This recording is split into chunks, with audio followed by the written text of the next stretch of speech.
Maulan na naman dito. 2 weeks na, puro ulan ang puro ulan.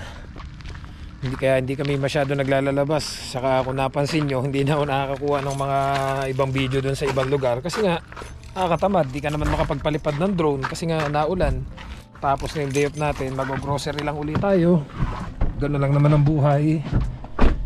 Umiikot, trabaho, grocery, konting pasyal doon sa mga pwedeng ikutan dito. Gano'n ang buhay dito sa Canada eh.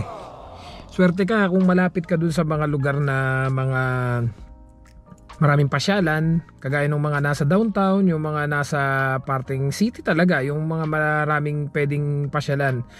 Kaya lang, ang disadvantage naman nung malalapit ka sa mga ganung pasyalan, yung gastos. Kasi syempre, malaki yung area na pwede mong ikutan, maraming kainan, maraming pasyalan, yung gastos mo talagang malaki. Ang like dito sa kagaya ng mga kagaya namin na liblib, hindi naman totally liblib kasi malapit naman kami sa Costco, sa Superstore, sa mga bilihan, malapit din naman. Yung nga lang kagandahan dito, matipid kasi iwas ka sa mga gastos sa mga mall, yung pamamasyal. Although may mga mall dito, hindi kagaya nung talagang nasa city, sa mga downtown talaga na talagang marami kang choices, marami kang pamimilian. So, mas maraming temptation na mapapagastos ka. Both may advantage naman tsaka disadvantage. Siyempre, pag nasa downtown ka, yung availability ng yung mga kailangan mong mga binibili mo, siyempre malapit ka sa lahat. Pagdating dito sa amin, talagang limited lang. Although dito naman, hindi ko naman masabing limited lang kami dito. Halos lahat naman ng kailangan ko, nabibili ko naman dito sa lugar namin eh. Yun nga lang talaga, pagdating doon sa mga ganong downtown na talaga, yung city na talaga, kagaya ng sa Vancouver, ay talagang mahal yung renta. Hindi kagaya dito sa amin na may mga makukuha ka pang ang renta ng solo room ha. Yung solo room may makukuha ka dyan 500, 600, 700. Pag sa mga ganun pumapalo na ng 800 to 1,200 yung solo room lang, single. Kaya mas mataas yung renta pag do sa mga ganung downtown na talaga. So today guys, pag-usapan natin kasi may mga ilan akong comments na nababasa and mga nagme-message na, Sir, PR ka na ba? Sir, bakit ang tagal mo na po yatang na dyan pero hindi ka pa na-PR? Bakit po yung iba kong kakilala 1 year lang PR na? So yun yung pag-uusapan natin today para ma-explain ko sa inyo kung ano ba yung mga pinagdadaanan ng iba bago makuha yung permanent residency.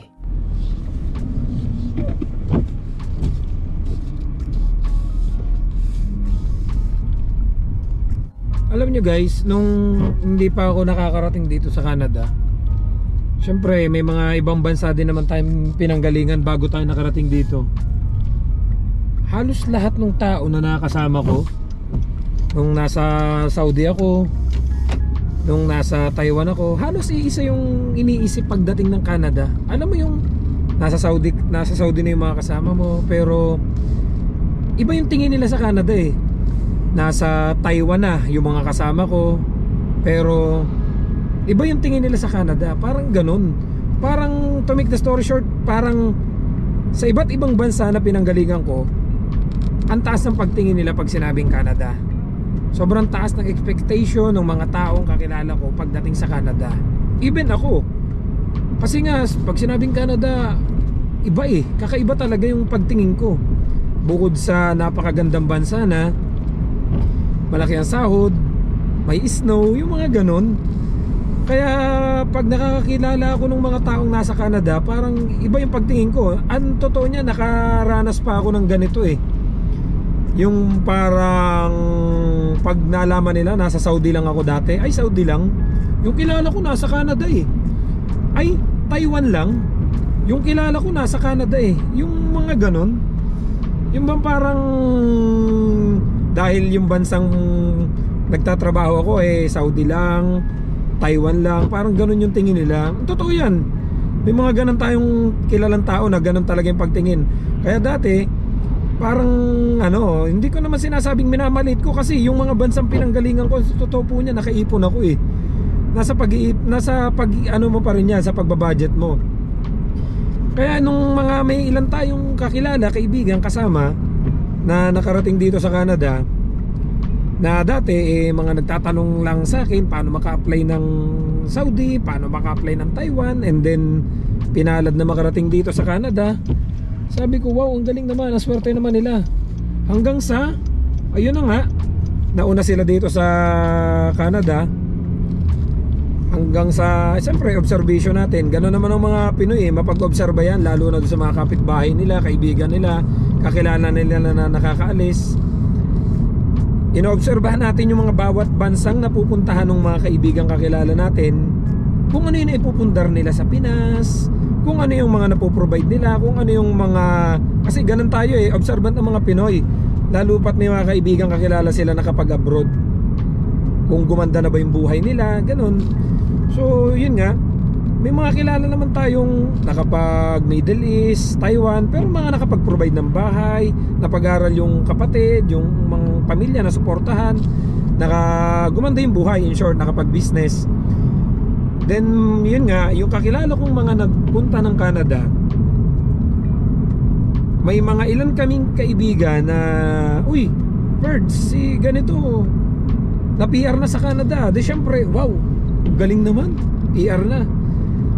Sabi ko, siguro pag PR ka na, permanent resident ka na sa Canada, nung time na yun po iniisip ko, ganun kaming mag-isip halos lahat, hindi lang ako, pati yung mga kasama ko, ganun yung isip namin siguro kapag permanent resident ka na, mas maganda-ganda, mas maayos yung buhay mo, mas madali yung trabaho, or mga ganun po ba. Siyempre wala pa tayo dito hindi pa natin alam yun. Ang mga imagination lang yung mga naiisip natin that time. Sabi nga namin, siguro mayaman na, siguro gumanda na yung buhay kasi permanent resident na tapos Canada pa. Yung mga ganun po yung naiisip namin. And then yun nga, yung hindi ko na kayo bibigyan ng napakaraming example. Yung kakilala ko na ganun, na nauna na dito, na permanent resident, nauna sa akin ng mga 10 years. Nagulat ako, nasa Taiwan ako. Ako nga yung, nabanggit ko na to ilang beses na, ako pa yung inutangan. And then nalaman ko doon sa iba naming kaibigan na inutangan din pala sila. Yun mga yun mababa lang ang per day sa Pilipinas. Mga nasa mall lang nagtatrabaho. Sila pa yung inuutangan nung nasa Canada. And then ako nasa Taiwan, inuutangan din ako madalas. Mini-message ako. Nagugulat ako, sabi ko, ba't gano'n? Nasa Canada to, ako nasa Taiwan lang. Ba't ako pa yung inuutangan? Di message ko, seryoso ka? Oo, seryoso daw talaga. Padala ko daw sa pamilya niya dito. Sabi ko, ba't gano'n nasa Taiwan lang ako, sila nasa Canada. Ba't ako pa yung utangan? Hanggang sa nalaman ko, yung mga kaibigan ko sa Pilipinas inuutangan din. Hindi ko talaga pinautang kasi sabi ko Canada to, Taiwan lang ako hindi ko talaga siya pinautang. Kasi nakikita siguro niya yung mga naipoprovide ko, nakakuha ako ng bahay, sasakyan, basta kung ano yung mga nakikita niya siguro doon sa post ko. Kasi masaya ako Ang totoo niyan, nagpo-post ako hindi para magyabang. Ina-album ko lang kasi, mahilig ako mag-album para may babalikan ako in the future. May babalikan ako, ito yung nagsimula akong makuha tong bahay na to, yung ganun. Depende naman sa pananaw ng tao yun, sa pagtingin ng tao kung nagyayabang ko hindi. Sa akin hindi po yun, wala po yun. Mahilig na ako mag-save ng memories. So yun nga, hindi ko siya pinautang. And then lagi nangungutang. And then may mga nakapagsabi sa akin na yun nga, wala pa rin daw na ipoprovide sa Pinas, nasa Canada, etc. Basta marami pa. Hanggang sa nakarating na nga ako dito, na ilang araw pa lang ako, nakausap ko yung taong yun. Tinanong niya, wow, ang galing, nasa Canada ka na rin. Minsan tinatanong ko sila paano makarating dito sa Canada, wala silang may sagot sa akin. Ang dami kong kaibigan na nauna na dito sa Canada, mga tinatanong ko, wala ding may sagot sa akin kung paano makarating dito. So sariling sikap, ika nga ang nangyari sa akin. Then nung nadito na ako pa yung inutangan. Mga PR na sila, sa akin pa nangungutang. Ilang araw pa lang ako dito, 3 days pa lang ako. Tinanong niya kung magkano yung dala kong pera. Kasi nga from Taiwan, nakarating ako dito, yung lahat ng savings ko sa Taiwan dollar, kinonvert ko into Canadian dollar para may baon ako. So pagdating ko dito, sabi niya, magkano ba yung pera mo diyan? Sabi ko, ganito yung pera ko. Sabi niya, pwede bang mahiram ko yung ha? Inihiram niya, pagkakatanda ko $800. Sabi ko, seryoso? Sabi niya, oo, babalik din daw niya pagsahod. Sabi ko, edi that time nirealto ko na siya, prinangka ko na. Sabi ko, Brad, hindi ba ang tagal mo nyo na dito? Di ba dapat kayo nga yung umaalalay sa katulad kong bago? Sabi ko, ang totoo, may tatanungin kita, lulong ka ba sa sugal? Kasi marami na ako nababalitaan na yung mga na dito, lulong sa casino, mga ganun po ba? Sa talpak, that time uso pa yung talpak eh. E di sabi niya, hindi, tinigilan ko na yun. Pero ang totoo po niyan, ito, hindi ko na pinautang. Sabi ko, pasensya ka na, nagsisimula pa lang ako eh. Dinala ko yung perang yan dito para may pang-allowance ako. Hindi ko pa alam yung mangyayari sa akin sa mga susunod na araw. Tinabla ko talaga. Hindi ko pinahiram. Kasi compare naman yung 3 days ko sa 10 years niya, mapapaisip ka talaga kung yung pahiramin mo ba tao worth it. Tsaka ugali ko po talaga, hindi ako nagpapautang. Pag pinautang kita, ibig sabihin may tiwala ako sa'yo. Marami na akong pinautang, ako pa yung nagkukusang magpautang kapag talagang may tiwala ako. Kasi sabi ko, miserable ang buhay nito, miserable yung sitwasyon nito. Kasi sa tagal-tagal mo na dito, wala kang naipon, may problema ka sa sa financial. Yun ang iniisip ko. So yun nga, lumipas ang panahon, nagtrabaho na ako, nagsimula na ako dito. May mga nakasama ako dito, ang tatagal na, hindi pa PR. Merong 5 years, 8 years na, hindi pa PR, 7 years. Kasi kung magtataka kayo, bakit ang dami kong nakakasalamang tao dito, hindi po kasi lahat ng galaw ko ibinablog ko. May mga pinupuntahan po ako, may mga nakakasama po ako na naka-off cam naman. May mga tao tayo nakakasama. And besides, nung una kong trabaho, pinapahiram kami sa ibang kumpanya. Yun yung hindi ko nagustuhan. So may nakakasama akong ibang mga workers na nakakausap ko. Sabi ko, ilan taon na kayo dito? 6 years na, hindi pa PR. Pero yung iba naman na promote as supervisor. Kasi yung pagiging supervisor po dito, sa totoo lang, hindi naman po lahat inilalagay sa ulo yung kagaya na sa Pinas. Pag supervisor ka, talagang may katungkulan ka. Dito po, yung iba is supervisor sa papel. Para po kahit papano, yung iba nire-request na lang sir, gawin mo naman ako supervisor. Para lang makuha nila yung family nila, even hindi pa sila PR. Kaya yung iba, habang nag-aantay na makuha yung permanent residency, nandito na yung family nila, pero hindi pa sila PR.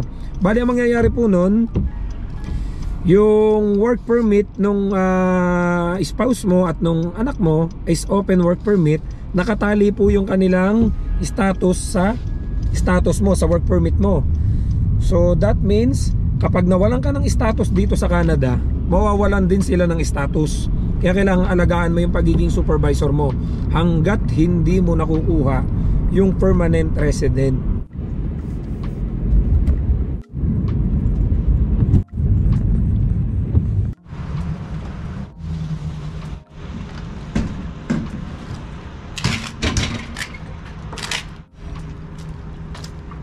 Parang ganito lang po yan food counter attendant ka. So FCA, food counter attendant. Then naging FSS ka, food service supervisor. So pwede mo nang i-sponsor yung family mo, yung asawa mo, yung anak mo, para makuha sila dito even hindi ka pa permanent resident dito. Sa mga kagaya po namin na agricultural, pwede din po kaming maging supervisor. Gaya nga po nung nabanggit ko sa inyo kanina, yung mga kasama ko dun sa company kung saan nagsusupport ako, ibang company, pinagtatrabaho kami dun. Ilan silang mga Pinoy, lahat sila ginawang supervisor. Pero yung trabaho nila pare-parehas pa lang din, wala din namang nagkaiba. Ganun din, nanguhuli pa din sila ng turkey. Turkey kasi iba yung chicken catcher sa turkey catcher. So yung mga nakasama ko doon, lahat sila ginawang supervisor. Yung mga asa-asawa nila at mga anak nila, nakuha nila na dito na nag-i-stay na rin dito sa Canada, pero hindi pa sila PR. And then nung natanong ko sila, sabi ko, ba't ang tatagal nyo na? So ilang taon na kayo dito? Kailan kayo na dito pa? 2016, 2017? So ano na ngayon? 2022 na, hindi pa kayo PR. Sabi ko gano'n, 2021 na, hindi pa kayo PR. Sagot nila sa akin, may mga issues daw sila na may mga problemang sa requirements, sa documents na inaasikaso pa. And then yung iba natagalan nga ng pag-apply ng permanent residency. dahil sa pag-aasikaso ng mga requirements. So yun nga, ngayon na-realize ko kung ano yung mga nagiging problema, kasi ako din po, may mga kasabayan po ako 1 year lang naka-apply ng PR na po, ako natagalan. So ito po yung mga reason kung bakit natatagalan maka-apply ng PR, or bakit yung iba ang tatagal na hindi pa PR, bakit yung iba ang bilis lang PR na, para po may idea yung iba. Kasi may mga nagtatanong na yung iba naman hindi pa nakakatungtong sa Canada, pinoproblema na kagad yung PR, pero hindi naman natin alam kung ano yung katayuan nila sa buhay, yung sitwasyon nila sa buhay. So bibigyan ko lang po kayo, wag na natin patagalin, bibigyan ko lang po kayo ng 3. Marami po kasing reason kung bakit natatagalan yung application ng PR ng iba. So bigyan ko lang kayo ng 3. Sa sobrang dami ng reason, bigyan ko lang kayo ng 3. Unang-una po is occupation and education and situation. So dun muna tayo sa sa occupation. Meron po kasing mga tao na dumarating dito, alam naman natin sa mga kababayan natin, uy, kahit na anong trabaho papasukin ko, makapunta lang ng Canada. It doesn't matter kung ano yung occupation. Sabi nga nung iba, kaya ko yung trabaho yan, kahit na ano pong trabaho, basta Canada. Marami ako nababasang comment na ganyan doon sa YouTube natin.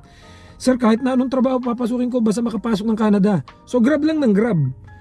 Without even knowing na talagang yung occupation na nakuha nila, hindi for PR. Kagaya nga po ni Idol Inags, di po ba sabi nga po niya, natagalan din po yung kanyang application ng permanent residency kasi yung unang occupation na hindi qualified, hindi eligible for PR. So kailangan niya maghanap ng ibang occupation na maka-qualified para maka-apply ng PR. So marami po tayo ditong kababayan na namimit ko off-cam at nakakausap ko, sir, baka pwedeng makapasok dyan sa inyo sa farm, sir, baka may alam ka pang ibang pwedeng pasukan na farm, kasi yung occupation ko hindi eligible for PR, hindi ako qualified for PR, ganun. So naghahanap sila, so hindi naman ganun kadaling nakahanap. Ang nangyayari, nag-i-stay sila sa work, nag-uubos sila, sabi nga nila, nag-uubos kami ng panahon dito kasi nagtatrabaho kami, hindi naman kami mapi-PR, ay wala naman silang choice, kailangan nilang pumasok para may padala sa pamilya at para may panggastos dito. So they don't have any choice kundi mag-stay muna doon sa work while naghahanap sila ng malilipatan. So yun po yung nagiging problema ng iba. Kaya kung minsan nagtataka kayo, ba't ang tagal na ni ganun, hindi pa PR, ba't ang tagal na ni ganito, ba't hindi pa PR, and then pangungunahan tayo na i-compare, wala naman silang alam kung ano yung sitwasyon. Kaya po yung iba natatagalan. And sa education naman po, meron naman pong ibang pinapalad na makarating ng Canada na kahit na high school graduate, kahit na undergraduate, pero nagkakaproblema na pagdating sa application ng PR. So yun po yung naging sitwasyon ko. Nakapasok po ako dito sa Canada ng undergraduate po ako ng college. Naka first year college lang po ako. So I consider myself as high school graduate. That time, nung dumating po ako dito, marami po akong kakilala na nakapasok sa agricultural sector, kasi ang agricultural po, yung chicken catcher, dairy farm, vegetable farm, yung mga nasa farm jobs po, nakakapag-apply po yan ng agri-food kasi may sariling pathway po itong agricultural sector. Yun yung tinatawag na agri-food pilot. Pwede po kayo maka-apply ng permanent residency diyan. Ngayon, nung dumating po ako dito, marami akong kakilala, kaibigan, kasama na naka-apply sila sa agri-food pilot. High school graduate po sila. And then ngayon, PR na po sila. Yun po yung mga panahong dumating ako, kasabayan ko yung iba. Yung iba nga, nauna pa ako PR na po ngayon. So, kung tatanungin nyo ako, bakit ako hindi pa naka-apply ng PR? Ito na nga po. May mga case din po kasi na ganito, kinakailangan mong lumipat kasi hindi maayos yung napuntahan mong trabaho. Kasi nga, gaya nga nung na-discuss ko nung mga nakaraan, may mga abuse na nagaganap. Hindi ko na para i-discuss ngayon sa vlog natin na to. Kaya, kailangan lumipat, maghanap ng work. So, mas priority ko muna na makalipat, makahanap ng mas gusto kong trabaho, mas maayos na trabaho. So, parang nasayang yung unang taon ko dito kasi kinailangan ko makahanap ng malilipatan na trabaho, which is ito nga, nakuha ko naman po itong trabahong to Nandito na tayo ngayon sa dairy farm, nagtatrabaho na tayo. So ika nga ay inaantay ko yung right timing. Ngayon nung mag-a-apply na po ako ng PR, nakompleto ko na yung requirements ko. Yung CELPIP na ipasa ko na, yung mga NBI, police clearance, etc. Lahat ng documents na kompleto ko na. Nung time na ipapasa ko na, ito na yung inilabas ng Agri-Food. At least high school graduate in Canadian equivalency. So kasi po pag ikaw po ay high school graduate sa Pilipinas at iyon po pina-assess mo dito sa WES or sa ECA, sa ECA, ang equivalent lang po ng high school graduate na old curriculum sa Pilipinas sa Canadian equivalency is, sa Canadian education is just grade 10. So parang lumalabas is grade 10 lang ako. And then yung mga dumarating naman po dito na naka 2 years college sa Pilipinas, pagdating po dito is considered naman po as high school graduate sa Canada. So yun yung tinatawag na K-12. So ngayon, kung alam nyo naman na nagtitake ako ngayon, nag-i-schooling ako ngayon, kaya po ito tinitake ko yung online class ko. Then kailangan ko pang tapusin muna to. Actually nasa kalagitnaan na ako. Then pag natapos ko po to, dun pa lang po ako makaka-apply ng PR. Although may mga nag-try, sabi nga ni Sir Kel, may mga ipinasok akong papel, baka sakali yung mga old curriculum pa din, may mga na-deny daw po. Kaya ayoko subukan. Ang ginawa ko na lang ngayon, hindi naman ako nagmamadali, okay naman tayo dito, marirenew naman tayo dito sa dairy farm. Kaya tinitake ko na lang po to after matake ko tong itong online class kong to, kasi ito po is 4 years graduate na kagad. Ito po yung sinasabi ko nga sa inyo na open ko doon sa isa kong vlog, yung ETAP, kung saan 1 year mo lang iti-take pero ang equivalent niya is 4 years bachelor degree. Parang yung mga tinitake nga ni Manny Pacquiao, yun nga po ito. So after ko pong makagraduate dito, ipapa-assess ko na kagad sa WES, makaka-apply na po ako ng PR. Yun po yung isa nagiging problema nung iba dito, kaya natatagalan sila maka-apply ng permanent residency. Ngayon, doon naman po sa iba, sa situation, doon sa sinasabi ko nga situation, kasi yung iba po, ang situation ng iba walang pera. Hindi sila makapag-asikaso nung kanilang permanent residency kasi walang pera. Dahil pagdating nga po dito, inuna yung mga sasakyan. Marami po tayong mga kakilalang ganyan. Instead na unahin yung permanent residency, bumanat na kagad ng mga sasakyan, hulugang cellphone, hulugang mga kung ano-anong gadgets. So walang natitira sa sahod. At ang nangyayari, nagne-negative pa, nakakapangutang pa sa tao at nakakapangutang pa doon. Marami po ditong utangan May mga manigra, may mga kung ano-ano pong utangan dito. So walang pang-asikaso ng mga documents, walang pang-asikaso ng mga papeles, kaya hindi sila maka-apply ng permanent residency. At iba pang klase ng situation po, may dumadating po dito, may problema dun sa mga asa-asawa nila, sa mga family nila, dun sa mga partner nila na married nung dumating dito and then na-declare nila. May mga nakasama po ako dito na yung mga partner nila ay sumakibilang bahay na. So pag tinatanong ko sila, bakit di ka pa maka-apply ng PR mo? May mga kailangan daw pirmahan yung partner nila, which is medyo may hindi pagkakaunawaan na kailangan nilang umuwi muna ng Pilipinas, papirmahan. May mga isa-isa na documents para mapirmahan, para parang magse-separate na sila, magdi-divorce na ganon-ganon, para siya maka-apply ng PR. I don't know exactly kung ano yung problema. Pero yun po yung kalimitan na natanong ko, kagaya ng ibang nakasama ko. Sabi ko, pre, 5 years ka na dito, bakit di ka pa mag-apply ng PR? Kasi pre, yung asawa ko ayaw pumirma, naghiwalay na kami, ganun-ganon. Hindi ko na inusisa kung ano yung naging problema nila. But yun nga, sa mga sitwasyon, iba-iba yung sitwasyon ng bawat tao. Kaya po natatagalang maka-apply ng PR. Pero gaya nga nasabi ko sa inyo, kung darating kayo dito at may mga tao na parang irarush kayo, ipe-pressure kayo. Kasi may mga tao dito, uy, ba't di ka pa PR? Ang tagal mo na dito Uy, dapat PR ka na. Ba't hindi ka pa dumating dito ng PR? Dapat pagdating mo dito, PR ka na. May mga ganun po kasing tao Ika nga mas maalam pa sila sa tinatahak mo landas sa buhay mo. Hindi nila alam yung sitwasyon mo kung bakit hindi ka pa nakaka-apply ng PR. Then malaman-laman mo yung mga taong mas atat pa sa'yo na ma-PR ka, dumating naman pala dito is landed immigrant. Dumating dito ini-sponsor ng magulang. Dumating dito ini-sponsor ng asawa. Kaya pagdating nila dito PR na sila. Hindi nila pinagdaanan yung hirap kung paano makamit yung pagiging PR. Kaya if there is someone na nirarush or ipine-pressure kayo, bakit di ka pa PR, ganito ganan.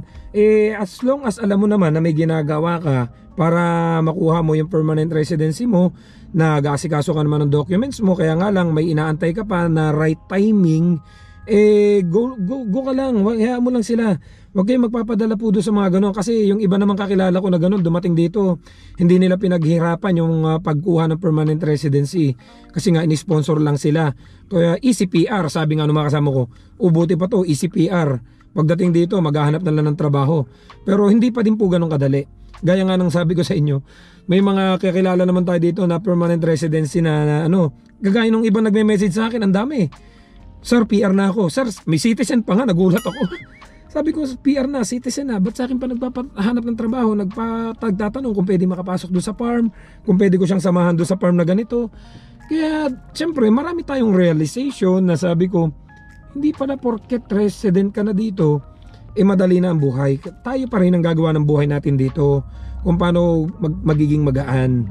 Kasi, gaya nga po na sabi ko sa inyo, before ako nakarating dito, sobrang taas na expectation ko. Akala ko magaan ang buhay pag permanent resident ka na dito. Hindi po. Lumuwag yung paghahanap mo ng trabaho. Kasi instead na kagaya ng mga temporary foreign workers na gustong lumipat, maghahanap pa ng LMIA, unlike ng permanent resident ka na is open work permit, na pwedeng ayaw mo ditong magtrabaho, gusto mo nung lumipat, hanap ka na, may bakante doon, hinired ka, go, pasok, lipat na ulit. Hindi kagaya nung temporary foreign workers, sir, nag-offer po ba kayo ng LMIA? Sir, nag-offer po ba kayo ng LMIA? And then process pa ng ilang buwan para lumabas yung work permit. Ganun po ba? And then yun nga, pag wala ka nahanap na work permit, mapapauwi ka. Yun po yung hirap pag temporary foreign workers. At tayo naman bilang mga temporary foreign workers, samantalahin po natin na makapag-ipon. Kasi kalimitan sa mga temporary foreign workers, mabababa pa yung renta kasi nag-iisa pa. Meron dyan 500, 700, 600, 800. Merong swerte na kagaya namin 120 lang. So malaki yung chance na makapag-ipon. Kasi hindi din po biro pag kukuha na kagad kayo ng pamilya nyo. Kukunin nyo na kagad yung asawa at anak ninyo. Dahil from 500, from 600, from 700 na renta, magiging na po yan, yung basement is 1,500. So malaking adjustment. Yung dating natitira sa'yo na ganito ay ganito na lang sa sahod mo.